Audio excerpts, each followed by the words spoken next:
Hello cricket friends, இன்னைக்கு நம்ம வீடியோக்குள்ள ருத்ராஜ் கேட்வாலை நீக்கிட்டு ரிஷப் பண்ட சிஎஸ்கே அணிக்குள்ள கொண்டு வர போறதா பரபரப்பு தகவல் வெளியாயிருக்கு. இது உண்மைதானா? ருத்ராஜ் கேட்வால் சிஎஸ்கே அணியில் விளையாடுவாரா, கேப்டனாக விளையாடுவாரா? ரிஷப் பண்ட் சிஎஸ்கே அணிக்குள்ள வந்தா என்னென்ன கேப்டன்சி மாற்றங்கள் நடக்க வாய்ப்பு இருக்குது? இது குறித்து சிஎஸ்கே அதிகாரி என்ன சொல்லியிருக்காரு அப்படிங்கிறத பற்றி தான் இந்த வீடியோவில் டீட்டெயிலாக பார்க்க போகிறோம். ஸோ வீடியோக்குள்ளே போகிறதுக்கு முன்னாடி உங்களுக்கு பிடிச்ச ஐபிஎல் அணி எது, உங்களுக்கு பிடிச்ச ஐபிஎல் பிளேயர் யார் அப்படிங்கிற கருத்தை கமெண்ட்ல லீவ் பண்ணுங்கள். வாங்க வீடியோக்குள்ளே போகலாம்.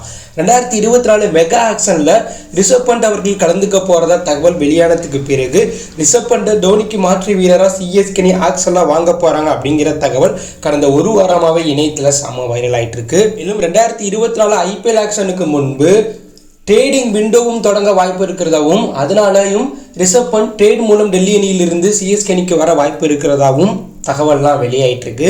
இந்த நிலையில ரிஷப் பண்ட் சிஎஸ்கே அணிக்குள்ள கேப்டனாக தான் வரப்போறதும், ரிஷப் பண்ட் கேப்டனாக சிஎஸ்கே அணிக்குள்ள வந்தால் ருத்ராஜ் கேட்வாலுக்கு கேப்டன் பதவி கிடைக்காது அப்படிங்கிற மாதிரியான ஒரு சில தகவலும் இணையத்தில் வைரல் ஆகிட்டு இருந்துச்சு.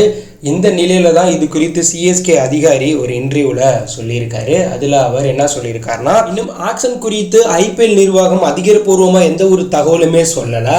ஆனால் ஒரு சில முக்கிய வீரர்கள் ஆக்ஷனில் அவைலபிளாக இருக்க வாய்ப்பு இருக்கிறதாகவும் தகவல் வெளியாயிருக்கு. ஸோ அப்படி இருந்தால் அந்த வீரர்களை சிஎஸ்கே அணிக்கு தேவைப்பட்டால் கண்டிப்பாக ஆக்ஷனில் வாங்க நாங்கள் ஃபைட் பண்ணுவோம். ஆனால் எவ்வளோ பெரிய வீரர் சிஎஸ்கே அணிக்குள்ள 2025 மெகா ஆக்ஷன் மூலம் வந்தாலும் சிஎஸ்கே அணியுடைய கேப்டனாக ருத்ராஜ் தான் செயல்படுவார். இது கடந்த 2 வருடமாக சிஎஸ்கே நிர்வாகம் அவரை உருவாக்கி எடுத்த முடிவு. ஸோ அவர் 2024 ஆண்டு சிறந்த முறையில் கேப்டன்ஷிப் பண்ணியிருக்கார். தற்போது கேப்டன்சி திறமையை கொஞ்சம் கொஞ்சமாக வளர்த்துட்டு இருக்கார். தற்போது விக்கெட் கீப்பர் பேட்ஸ்மேனாகவும் அவருடைய பங்களிப்பை கொடுத்துட்டு இருக்கார். இதனால ருத்ராஜ் கேட்வாலை நாங்கள் கேப்டன்சியிலிருந்து அடுத்த 2-3 வருடம் நீக்கவே மாட்டோம்.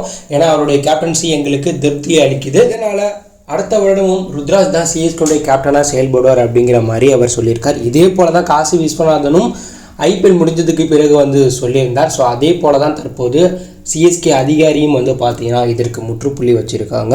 ஸோ 2024 மெகா ஆக்ஷனில் ரிஷப் பண்ட், கேஎல் ராகுல், இஷான் கிஷன் போன்ற வீரர்கள் அவைலபிளாக இருந்த இந்த 3ல் ஒரு வீரரை டோனிக்கு பதில் சிஎஸ்கே அணி கண்டிப்பாக ஆக்ஷனில் மிகப்பெரிய தொகை கொடுத்து வாங்குவாங்க. இதில் கேஎல் ராகுல், ரிஷப் பண்ட் இந்த 2ல் ஒரு வீரர் சிஎஸ்கே அணிக்கு வந்தாலும் ருத்ராஜ் கேட்வால் தான் கேப்டனாக செயல்பட வாய்ப்பு இருக்குது. ஸோ அந்த முடிவில் சிஎஸ்கே உறுதியாக இருக்காங்க. ஸோ ஆக்ஷனில் டோனிக்கு பதில் சிஎஸ்கே அணி ரிஷப் பண்ட், கேஎல் ராகுல் போன்ற வீரர்களை தேர்வு பண்ணணுமா?